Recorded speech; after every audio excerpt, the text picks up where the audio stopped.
From the College Football Hall of Fame in Atlanta, Georgia, welcome into CampusLore Live. I'm Drew Butler, joined alongside Aaron Murray and a special guest this week. We have Ben Boulware from Clemson University, four-year letterman, three-time ACC champion, two-time captain, 2017 College Football Playoff national champion, and get this, most valuable player of that 2017 national championship game. Ben, thanks for being here, man. How's everything going? Life is going well. Definitely busy from transitioning from football to the business world, but life is good for sure. Life's good. Now, you're an ACC guy. A lot of high hopes for Clemson this year. We'll get into that. But week one, SEC again asserts dominance in the college football world. They go 13-1 as a conference, only lost to Aaron's favorite team, the Tennessee Volunteers. Do you ever get sick of hearing about the SEC? We don't care. We do not care. I know when I played, it was really cool about our culture at Clemson. The guys really didn't care. And it was really kind of came from Coach Sweeney's leadership. It was all about Clemson. It didn't matter who we played each week, whether we were playing freaking Buffalo or App State or playing Alabama. It was about Clemson. And I think that's why we had such a good run and such a good team, is because every year it was like about the Clemson standard and how we played. And so I knew when I played that I didn't care. I didn't really care what the media hype and what the rankings were. Every week just we prepared to play at the Clemson standard. Clemson standard, Aaron. Obviously a lot of teams in the SEC had high standards in week one, and look, 13-1, that's nothing to sniff at. You were high. We sat here last week, and you were high on the Big Ten. For some reason, I told you not to be. I was high on the Big Ten East, and listen, they won. The three of those teams that I was high on still won. I mean, Michigan's the only team that lost. Michigan State, they had a tough one.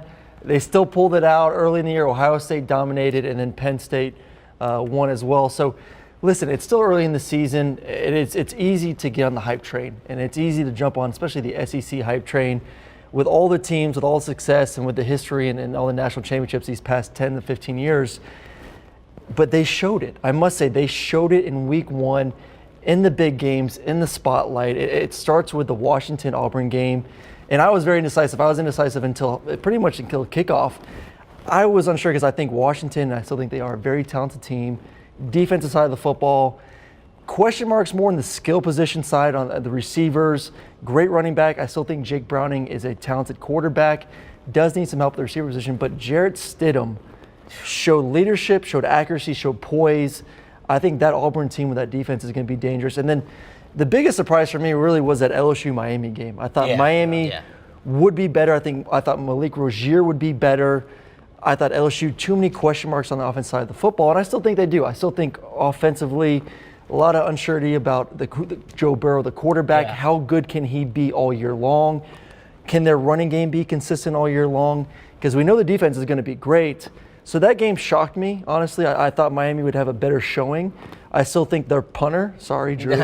I think the punter for Miami really, in my opinion, kind of messed up the game in the beginning, and I know you're a defensive guy. Yeah, that's the brand right there, no doubt. When you punt a football and you have an opportunity to put a team within the 20-yard line, the 10-yard line, as a quarterback, when I look up and I see, man, I got to go 80 yards against Miami's defense, that's troubling to me as a quarterback.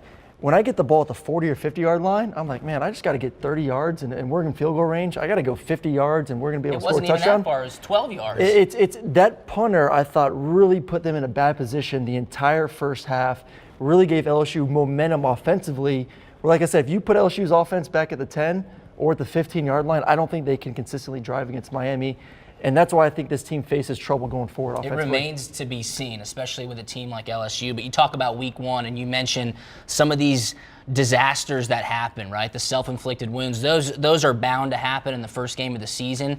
It's important to make sure that you don't expound on them. You talk about the punting situation in Miami, 20-yard shanks, right? Ben, as a defensive player, you want at least 40 yards of field position change. And speak to that as a player, right? Hyped up game. Punter gives you not the best punt. Look, I've done it. I'll put my hand up. I've done it. We are mad. Exactly. You got one job. Yeah. You got one job, and it's difficult on us. Like, it happened a lot when we had some punting problems when I was there. One of my best friends is Andy Teasdall. He did great when he was playing, but some other guys struggled a little bit. And it was just, it made me as a kind of like a leader on defense, just super mad. I know Coach Venables, as our DC and LB coach, was probably more mad than us, just because they're such a short field. They don't have to do anything. Like they're already a lot of times they would start on the other side of the 50, and there's nothing. Even if we stop them, they're going to still get a field goal. So we definitely got mad at some of the specialists just because you got one job, dude. Just kick the ball. You got one freaking Easy, job. Easy, They play guys. soccer all day at practice. You're called We're being specialists because you specialize, all right? So Jeez. relax. I'll turn you over to the good side by the time this is done. But you talk about a team like LSU taking on a top 10 opponent in Miami. LSU comes in ranked 25th, highly touted game Sunday night in Dallas. As a player and as a team, really, what would you rather have in week one? Would you get that top 25 matchup? Would you blow out a cupcake team and feel good about yourselves, or escape maybe a lesser opponent? You talked about Michigan State just getting past Utah State and Penn State getting across Appalachian State. What do you want to do after week one? Yeah, I would definitely rather play kind of a lower level team, some D2 team or FCS team, just so you're healthy. You kind of see, you get your playbook in, you see who your guys are, who's going to be prepared on game day. You get some freshmen some playing time, just you get that, build that depth. So I would definitely rather play a smaller FCS team. But obviously the big games are fun once you kind of start the year off right and you know who you are as a team, as what your DNA is. But I would definitely rather play like a smaller FCS team just so you kind of get that 1-0 record, get some good flow into the season for sure. Yeah. I would rather, get an escape with a win versus a lesser opponent. I think you still win. At the end of the year when people are looking, it's still a W at the end of the day. There's no pictures in the win column. There's no pictures, but you also get to see what you need to work on. I think when you play a great team, you mask your problems because you're superior in every aspect. You're bigger, you're stronger, you're faster, you're a better coach. So you're just going to roll over them. Yeah. When you play a team, a so-so team that maybe can push you a little bit, you really get to go back in the film and like, man, we need to improve here. Our offensive line did not play well enough. If we play the big boys, we're going to get killed up front, or we didn't play well enough at the quarterback position. So I think, like I said, you can mask some issues with these smaller schools, where if you play a close game, you're going to refocus a little bit, regroup, say, hey, we got to get back in practice. We got to work a little bit harder, because now when we start conference play, we can't play like this. We got to step it up. So that's why I'd rather play that kind of game. I feel like the flip side of that, though, is if you get a big-time matchup, we played in a kickoff game. I know you did as well, and you prepare like you're playing in a bowl game, right? You get a month of camp, 30 practices to get ready for like what happened across the street here. Number 9 Auburn takes down number 6 Washington. Obviously, that preparation is going to be different than getting ready to play Austin Peay or Western Kentucky, whoever it is. But Washington loses, and they're sitting at 0-1. They're thinking they have to run the table through the Pac-12 just to try to get back to the college football playoff. So, and you put a lot of energy into it. I mean, you put so much. You talk about those 30 days before the game. I mean, you are invested into this ball game. This is our start to the season. We win this, we are heading in the right direction for the rest of the year. You lose it, now you're like, man, where do we go now? I mean, can we get back? And college football, you lose one game, especially early on, you start pressing because you're thinking in your mind, we need to win every game from here on out if we want to have a shot, especially in the Pac-12, if we want to have a shot to be in this playoffs. I'm with Ben, though. All right, let's get a cupcake team on the schedule. You're so soft. Hang 77 points up, pitch a shutout. Let's get rolling. Put the train on the tracks. Get it going. That's what I'm thinking. You blow these teams out. There's no punting, though. There's no punting. Better for me. You want to get any action? That's fine. I'll wait till week 2. Believe me, I'll wait till week 2. Drew's on the sideline working on his golf game. A team that prepares the same way every single week, it seems like, Alabama, and they take down Louisville in dramatic fashion, 51-14. Tua Tagovailoa starts the game as expected by you and I, maybe not some others in the media, but Alabama's rolling, and it looks like it could be another great year in Tuscaloosa. Oh, it's going to be unbelievable. I mean, that offense, and this isn't your dink and dunk passing game. This isn't your bubble screens. This isn't your slants with flat routes. This isn't your quick outs. He's throwing post routes. He's throwing go balls. He's throwing post corners. I mean, they are letting it fly, and that's because they got a talented quarterback who can throw it. They got a ton of young receivers. I mean, we saw in the national championship game, those freshmen that were all playing that last play of the game, they're sophomores. They're better. They know the offense. Yeah. They've worked with Tua since they came into school with him, so there's that chemistry they've built together. This offense, and we were texting all day, I mean, this offense is scary. I mean, this offense legitimately has a chance to put 40-plus points on the board each and every week, because you look at it from a defense perspective. Yeah. If you go play cover 2 to stop the run, or stop the pass, you play too high, they're just going to run the ball, play old school Alabama, they're going to dominate. You want to bring a safety in, you want to bring an extra linebacker in, one-on-one the outside, they now have the ability to beat you down the field one-on-one coverage. So I don't know how you stop this team. You can't blitz them. They're going to be able to pick it up with great running backs and great linemen. You can't sack the boxes, they'll throw it on you. And you can't play cover 2, because then they're just going to play on get 5-6 yards every time. Well, you asked the question, how do you beat this team? And look who we have here, Ben Boulware, 2017 national champion. He knows. Y'all beat Alabama. Tell us, what happened? How'd you prepare? You studied very hard to pronounce his last name. I know. I was going to say it wrong. I didn't know that's how you pronounce it. Just say Tua. Just say Tua. Tua. Definitely a great player, but I think it's very similar to how teams prepare for Deshaun, my senior year, his junior year. I think have their similarities are different in different areas, but they can throw and they can run. Obviously, Jalen Hurts is limited in the passing game. For us, when we were playing them, we knew if we shut on the run that he couldn't throw the ball. Yeah. We watched enough film with Coach Venables, just drilled in our head. We watched hours on hours every day, and then we knew if we stopped the running game and we made him throw the ball, that it would be a long night. And that's why I think Tua is so difficult to prepare against, because he's so similar to Deshaun, because they can do both. There's so many different things they can do with their offense, whether him running the ball, just regular running game, or deep routes, slant routes, whatever. There's so much they can do, so you really just can't put a lot of effort and focus on one area. You kind of got to divvy it up. So sorry to cut you off, but you mentioned Deshaun Watson. You bring up a great point. So being a defensive player at Clemson, how did teams prepare to beat y'all? And I know Alabama did it just the year before in the 2016 national championship game. Is it stealing a possession in special teams? Is it scoring on special teams? It's simply you got to find it somewhere. You got to find it somewhere. I think a lot of teams put a lot of pressure on us. They blitzed a lot. We had a good offensive line, but I think that's one of the things that they knew about us. If you put a lot of pressure on them, it would obviously make it difficult for any quarterback. But yeah, you definitely got to steal possession. You got to get a turnover, something on special teams, because they're just a dime in the dozen. They're a rare athlete. That's why he's playing so well now, and that's why it was so difficult, even more difficult in college, because those guys aren't near as prepared as the guys in the NFL. So it was definitely a very difficult task preparing for our offense. I've never really thought of it as a Tua and Deshaun Watson comparison, but it makes a ton of sense. And to me, watching that game on Saturday night, it's pretty simple how you beat Alabama. Get it close and bring it down to kicking. You saw it a year ago in the national championship game. For the game. brand. And I mean, this past weekend, kid misses a 27-yarder, misses the net. That's hard to do, I can tell you that much. Clanks an extra point off the upright. Keep in mind, college football extra points, you're right in front of it. It's not like the NFL where you're kicking a 35-yarder. I don't understand why Alabama has never been able to figure out the kicking position. But if for some reason a game comes down to a close one, look, Alabama's going to be fighting for it. I mean, at the end of the day, look at their schedule. I don't know who's going to be close with them. I mean, is it going to be Mississippi State? Is it going to be LSU? I still don't think those teams have enough talent to make it even close where we're even talking about a field goal, because Alabama showed once again, because this Louisville team, I know they have a new quarterback, Lamar Jackson, their Heisman Trophy winner, is gone. Still a pretty good young quarterback. They have plenty of talent on the outside of receivers. They shut them down. I mean, this Alabama team, you talk about every year, reload. Well, they reloaded once again this season. They're going to shut teams out, and then they're going to score 40-plus points. I don't see any team getting to be where it's going to need a field goal to win a game.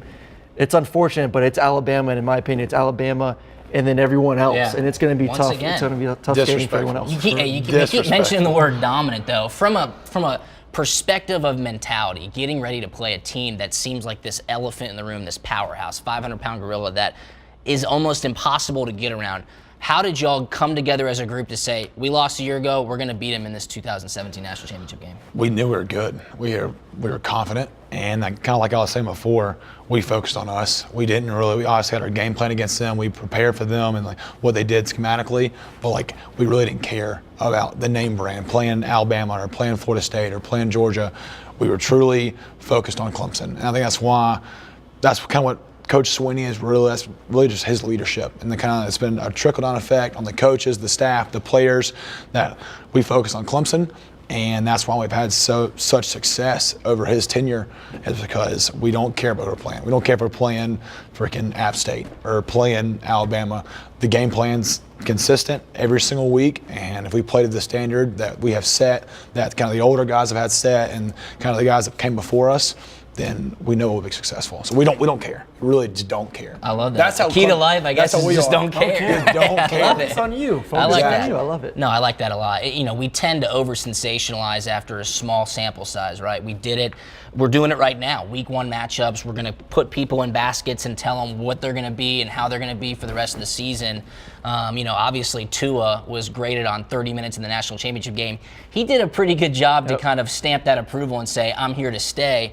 But looking around college football, a guy you were high on just last week, Shea Patterson at Michigan. Some people call him great at Ole Miss. I would say he was just okay.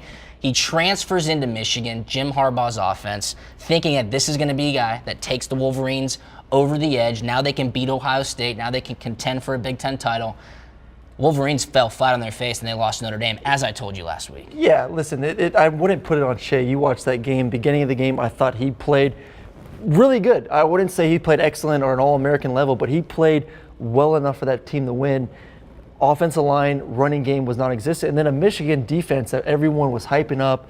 This defense is going to be incredible. They got 9 guys back, first-round pick here, NFL guy here, against a Notre Dame offense, that was going to look like it's not going to be very good. They lost 2 of their top offensive linemen, lost a running back. Winbush is a 50% completion kind of guy. Winbush went out there that first half and was throwing dimes. Dropping balls left and right. And I'm like, who is this kid?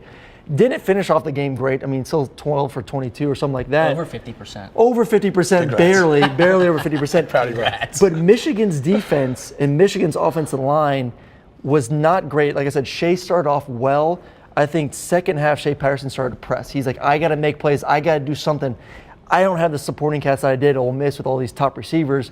I got to make some kind of play. And that's when you saw the turnovers. That's when you saw kind of forcing balls here and left. Which he's known to do, yes. But I still think he is a good quarterback. I think he will lead this team to a pretty good year this year with the defense who hopefully got warmed up this past week. And like you said, they're playing at Notre Dame, at hostile environment, great defense.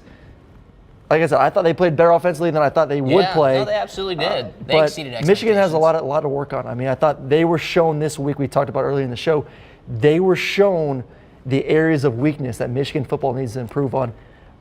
Offensive line work and the running back work.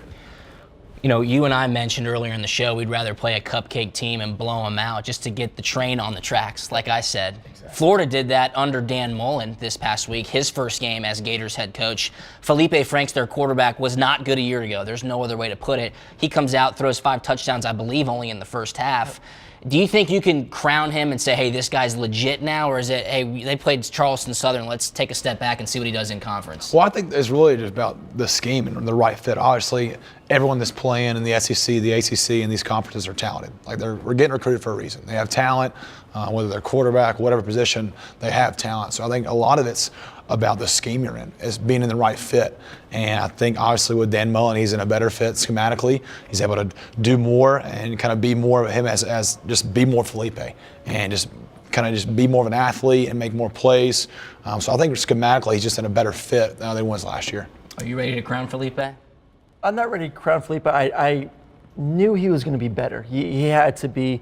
I think from a mental standpoint, us quarterbacks, sometimes we can be head cases where you yell at us, you bench us, we go into a shell, we get nervous. And I think that was him last year. I think he was scared to play football. I think he was more worried about throwing a pick, getting benched. I love what Scott Frost said in the summer. Scott Frost said, we don't coach kids to be scared of us. We don't coach kids to be scared to go make mistakes. Yep. We're getting these kids ready to go out there, have fun, Absolutely. Play ball, play free, let their personality show. And I think Dan Mullen with Felipe Franks, that's his number one thing is, listen, I'm not going to coach you like those guys last year.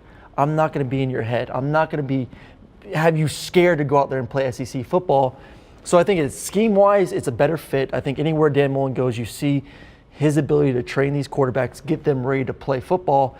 And then the mental game is so key with these kids. I think mentally he's in a better place this year. That's why I think he's going to play better. Not all SEC better like he did this past week. I mean, he played a cupcake team. but he is going to play better football this year. So I'm looking forward to see what he can do. I mean, Dan Mullen is a quarterback whisperer. He's been like that everywhere he goes. I think Felipe Franks is just another notch on the belt for him. Scheme, mentality, leadership, Yep. these are things that keep getting brought up at this table right now. You look at a team like 2018 Clemson, what they're being able to put on the field as a product week after week. They played Furman this past weekend, took care of business. Speak a little bit to Dabo Swinney's leadership, right? What's the difference or the biggest difference you can tell or similarity between that 2016 team that was able to win the 2017 college football playoff and this year's team, which is touted as maybe one of the best defenses ever at Clemson? Right. No, there's a lot that's similar. I think Coach Swinney shows, first off, his leadership is consistent. Like regardless of whatever team he has, he's going to lead the same way every single year. So I think the difference is this year, obviously, both teams are talented. Defensively, they might be a little more talented than we were. But I think really just is the player-led leadership and the different types of player-led leadership. Really, when I was there, me and Deshaun were kind of on an island. It was really just up to us about leading the team, and we were totally for it. That's just kind of the hands we were dealt. And so, like, both of us were just kind of the guys. And this year, there's a bunch of dudes. Yeah. They got freaking dudes left and right. That's crazy. That are players, but are also leaders. So I think they have a lot more potential. Even the kind of the one national championship is like the top. Like that's like kind of the standard we have now. But like, just to dominate, I think there's so much more potential for that team because there's dudes all over the place that are just all Americans, freaking ball players, and are leaders. And I think it's just a credit to Coach Swinney's leadership that he's kind of forced that, and people are following suit year in, year out. I think it's easy to lead when you're winning 12, 13, 14 games a year. I mean, that's super for easy. Sure. Speak a little bit about the culture change that was at Clemson just among your time there, really, because, yeah, you were winning ACC championships, but then, sorry to bring this up, you get blown out in the Orange Bowl 70-33 or something like that. Wasn't there. I was. Things change. Yeah, How does sure. that culture change? Is it guys like yourself and Deshaun who come in there and say, listen, guys, this is it, and we're taking it to the next level? How does that happen? I don't think it's. I wasn't trying to be like No, of course braggadocious. not, It's but- definitely. I think it. I point my finger to Coach Swinney. Yeah. The man he is, the father, the husband, the Christian. I think it's all about his leadership. I think the culture change in Clemson is because of that man. And the staff that he brings around him, it's infectious. Like people want to, Coach Venables wants to stay there, and all those coaches want to stay there and be a part of that because they see the coach that they have. And it's just different. It's not like that in college football. And I think it's just all Coach Swinney, really. Clemson's going to be tough to beat this year, Aaron. I mean, it is what it is. That front four, front seven, and then you go to the offensive side of the ball. You got Kelly Bryant, Trevor Lawrence, receivers, playmakers all over the field. And look at the ACC. I mean, the ACC forget about is. it. I mean, we look at the ACC 2 or 3 years ago. Everyone's saying this ACC is better than the SEC. They're better, more talented from top to bottom. You look at the ACC now. I mean, it's Clemson way up here, and then you got everyone else way down here. You thought Miami would be good? Nope. Florida State? Nope. Nope. Virginia Tech, it may be good, but who knows? I Gonna be mean, a while. it's going to be a while. They have a lot to replace on the defense side of the football. You have Clemson, and then I tell you what, if you want to compare SEC, ACC, you give me those Miami teams and Virginia Tech and Florida them up State. against the middle of the pack Put them against the yeah. middle of the pack. And you saw this week, LSU, middle of the pack SEC Absolutely. team, dominated the number 2 or number 3 team in the ACC. It's just not a very strong conference. That's why I think Clemson, I think it's going to be a cakewalk to get in. I don't think anyone can match up against you guys this year. Those guys don't. One of my favorite things when Clemson would win a big game is the post-game press conference right afterwards when they'd run up to Dabo on the field and put the microphone in his face. I mean, he'd talk for 45 minutes. Now, give me your best Dabo story, please. Dude, there are so many. There's kind of famous as like Daboisms. He's corny, like freaking a cornball. Obviously, like a great man and a great leader, but oh my word, he is so corny. I have so. There's probably something I can't even say on air, but just to, like I think I've heard him like actually get mad and cuss like one time. One time. And no, twice. He cussed me out one time because I said I was going to be at some like kids fundraiser and like forgot to go, and he like benched me for like legit a half. Really? And then another time I actually have seen him get mad was my buddies are getting mad. We have a group text. We were on the first national championship. And In Arizona. Going to Arizona. We there. were leaving the facility. Like the first one Clemson's had in like 34 years. So like we were like Coach Swinney was just like nervous. Like it had to be to a T about everything. And our starting DB, Ryan Carter, he's going to be so mad. Starting DB, Ryan Carter, that was just with the Bills, went and got a haircut, in Anderson, 30 minutes away. No, he had to get his dry cleaning. He got his dry cleaning 30 minutes away and was booking it. Traffic was really bad, and hops on our bus to go to the airport, legit in his boxers pretty much. So there's cameras around, thousands of people, and he has his suit on this hand and his shoulder pads on this one, and he has his pants on, but it's literally it's around his ankles.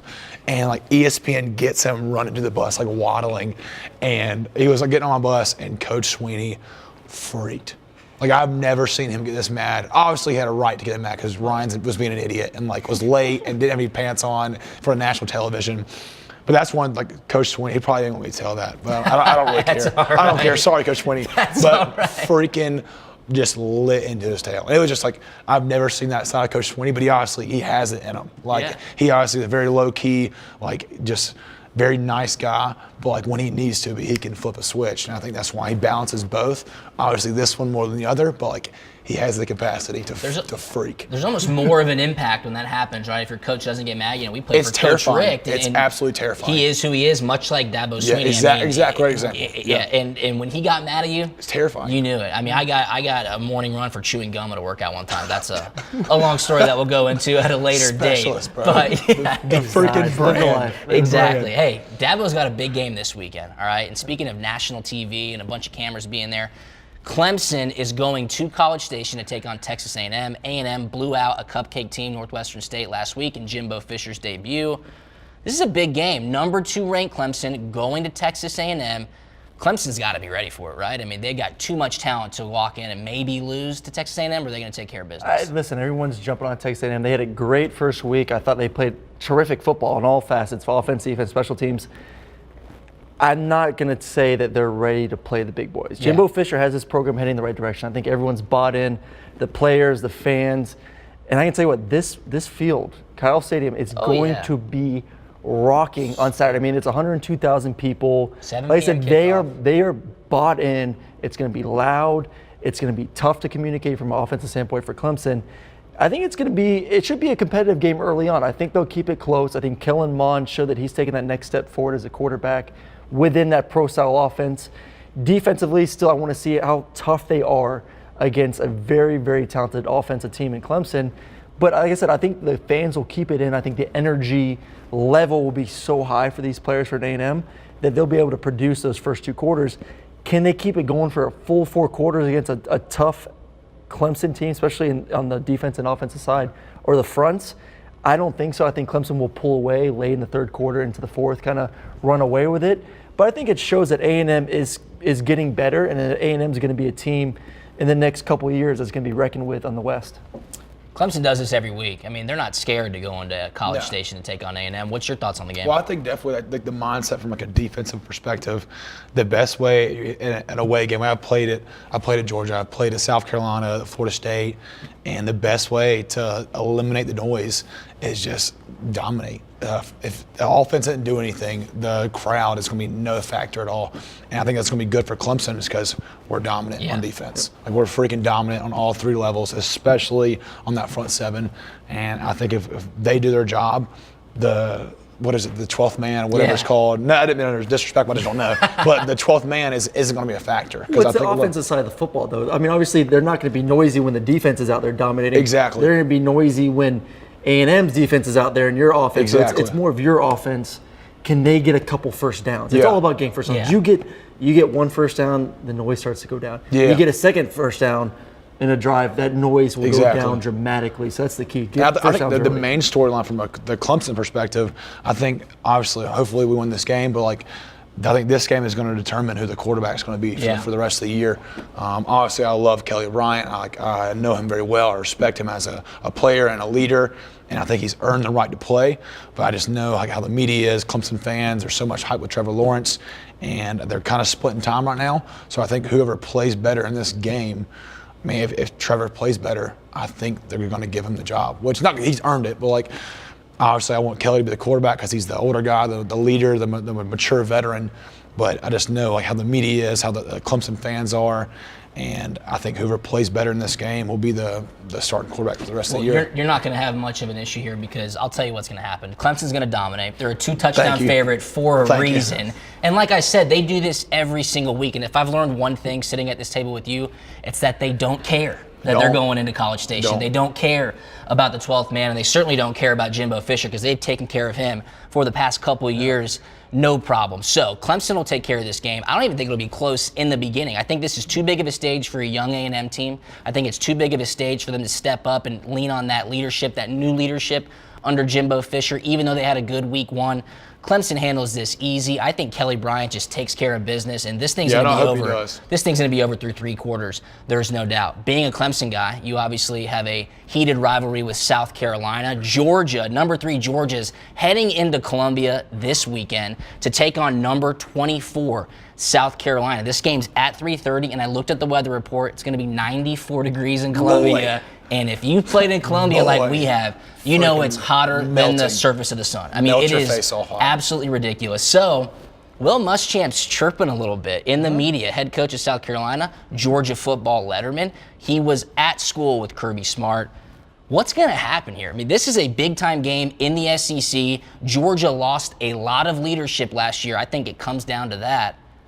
Georgia also a double-digit favorite, though. This is a scary game. I circled this on my calendar when looking at the Georgia schedule. You talk about it, at South Carolina, and we've played there, you've played there. I mean, it is a tough place. Fans are tough. The heat. Early in the season, too, I mean, you're still working out kinks on both sides of the football. So having to go into a hostile environment, it's very difficult. It's going to be a great game. I mean, you got a South Carolina team I think is very talented. Obviously, last year they took a step forward defensively, only gave up just over 20 points a game. I think they're better on that side of the football once again this year. And then offensively, Jake Bentley, one of the best quarterbacks in the SEC. They got Deebo Samuel back. I mean, I don't know if you saw the one-handed catch last week. Of course. Extremely talented. Edwards as well, another talented receiver. The matchup I'm looking at, Deebo Samuel versus DeAndre Baker. Now, before you get into this, when I played with the Arizona Cardinals, right, you'd go into a game, say, against the Atlanta Falcons, walk into that Wednesday team meeting, and defensive coordinator says, Pat P., you're on Julio, and then we're going to wrap around that. Is that something that Georgia has the ability to do with DeAndre Baker? Yeah, I think DeAndre is one of the best corners. He showed it last year. He has the speed to match up with him. He has the speed, he has the size, he can lock him up. I think you have to say, who's our best corner? Yeah. It's DeAndre Baker. Who's their best receiver? Who's a game changer on their offense? Deebo. I mean, that kid can change a game at special teams. He can change a game at offense, as a receiver, jet sweeps. I mean, you put your best against their best and hope your best is better that day. And I think that's what Georgia has to do with DeAndre Baker. That's what I'm going to be watching. And then flip it, Georgia's offense, you have to dominate the line of scrimmage. We talked about one way to knock the fans out of a game for that Clemson A&M game, get first downs. Run the football, you get one first down, you get another first down. Yeah. The crowd starts to calm down a little bit. The quarterback can communicate to his receivers, to his offensive linemen a little bit better. I think that's how you win this football game. Run the ball early, get those first downs, and you better find a way to stop Deebo. Because if you can stop Deebo, which is going to be a tough task, I think you can perform on defense as well. You're familiar with the Gamecocks, and you've obviously played in Columbia. What happens here? Does Georgia have the team to just go out there and take care of business? One, I know you said it was like we had a rivalry with Clemson and South Carolina. Hasn't been that way recently. We've kind of dominated them for a while now. Obviously, they had their run when we weren't there, and when I was there, we had some fun with them. It was a very easy 4 years, I'd like to say. But South Carolina definitely is a very difficult place to play. Yeah. My freshman year, I was on kickoff return. That might have been one of the scariest I've been. I was like 18-year-old kid. The towel, like a sandstorm, front line. You got a freaking dude in front of me, terrified. I'm like a 220 soaking wet, about to get ran over, terrified. So that's definitely a very difficult place to play. And it's hot. So it's 3:30. They're going to melt the whole time. But I'm definitely not picking South Carolina. I hate South Carolina, like through and through. I would never pick them in anything. But obviously, Jake Bentley is a totally different player than when I played against him. He's matured, learned their defense a lot better, learned their offense a lot better. With Deebo Samuel back and healthy, I think it's definitely going to be a tough game, a good matchup. But would love for Georgia to pull out the win for sure. I think my biggest question mark for this game, Aaron and Ben, is the lack of senior leadership from Georgia. Okay, if this game was happening last year and you had Nick Chubb and Sony Michel on the offensive side of the ball and Roquan Smith and Lorenzo Carter on the defensive side of the ball, you know that they're walking in and they're saying, we don't care and we're better than them and we're going to prepare better than they are and we're going to walk in there and take care of business. It's going to be simple as that. But I do like the third year of the Kirby Smart regime. This is not Georgia of the mid and late 2000s, okay? They are much better prepared. South Carolina is not as good as Georgia, okay? Georgia's not going to turn the ball over, and I think Georgia's going to be more sound from a penalty standpoint. So I'm picking Georgia here. I really think that Georgia's just a better football team. They're going to run the ball. They've got speed all over the place. Georgia will take care of business. There's a reason they're a double-digit favorite. So I'm all in on the dogs. I am all in on the dogs this weekend. That takes us to our Believe It segment, and I think I just told you what I believe, all right? Georgia's going to stomp South Carolina. Now, when I say stomp, just give me double digits, all right? Georgia will play much more sound. I think they'll force Jake Bentley to try to do some things that maybe is out of his realm, right? They're going to try to get Deebo Samuel the ball too much. Kirby's going to be ready. And I keep hearing about Brian McClendon, a coach that you and I were with at the University of Georgia. He's an offensive guru. He's doing so much better. They're going to spread it out. Well, guess what? Brian McClendon was on that 2015 Georgia staff. Kirby Smart was the defensive coordinator at Alabama, and that game was no fun for Georgia. So I think Georgia's going to be better prepared, and I believe it when I say that they're going to win soundly in Columbia. I believe it. I'm going to go Pac-12. I believe it. JT Daniels, quarterback for USC, is going to struggle these next couple weeks. He's a young kid, still supposed to be in high school. I mean, he's 18 years old. Had a good first game versus UNLV.